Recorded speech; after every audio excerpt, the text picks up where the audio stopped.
from Arizona. I moved up here, started off just rodeoing in the summertime, and kind of never really left.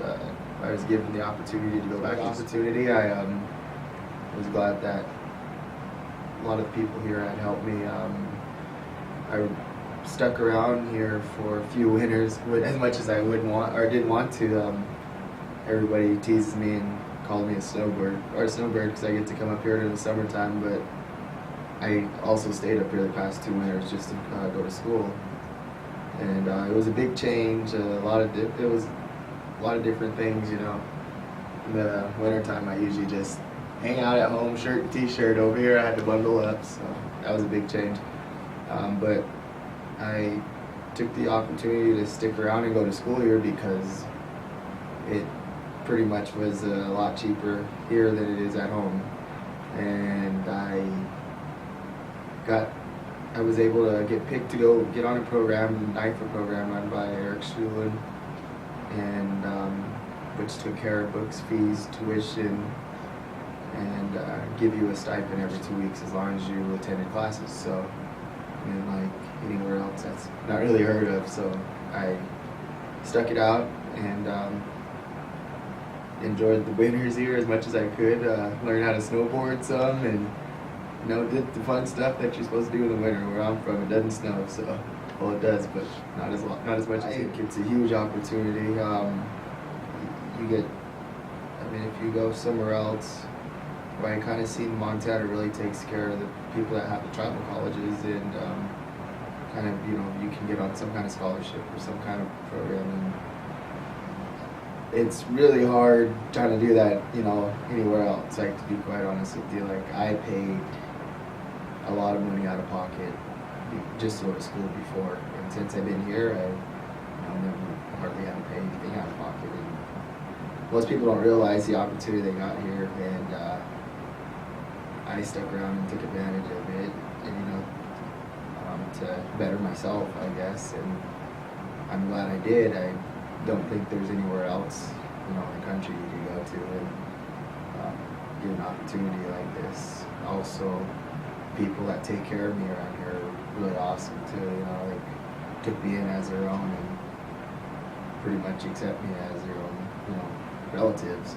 I just really thankful. I've always been welcome, by a lot of people around. Everybody seems to be really nice, and they don't push too many people outside the circle. They give you a chance at least. It was give you an opportunity to make yourself feel comfortable. It's my second year here, and I will be finishing up here in a few days. Actually, I will be graduating with my associates in natural resources, and which has always been something that I wanted to do.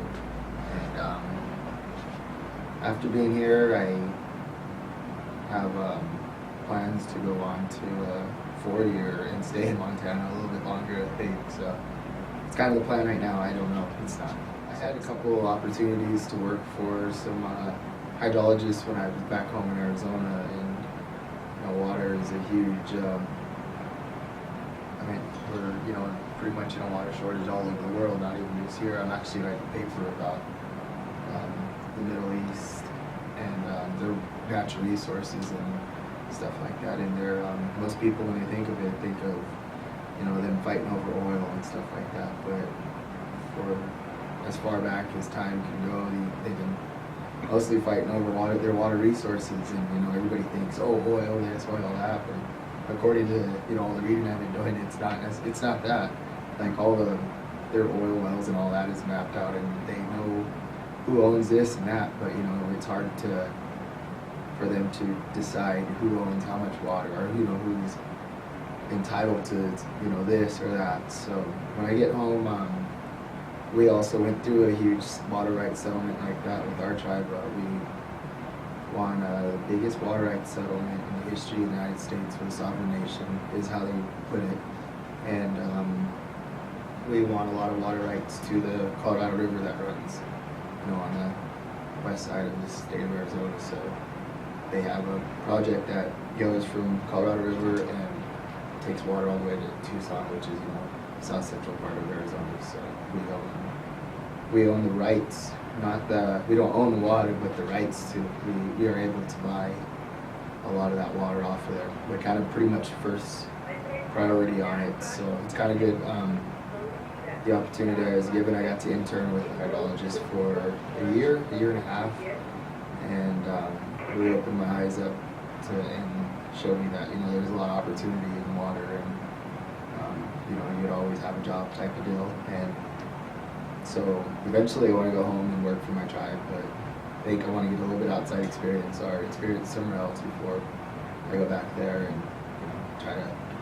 I want to get to see how everybody else does it before I try to go back, not just right out of school. I don't know. It might be best for me, I think. I don't know. If I had, anybody wanted to listen to my advice about coming to Stone Child and going to school here, I'd say, soak it up and use it to your to make yourself better.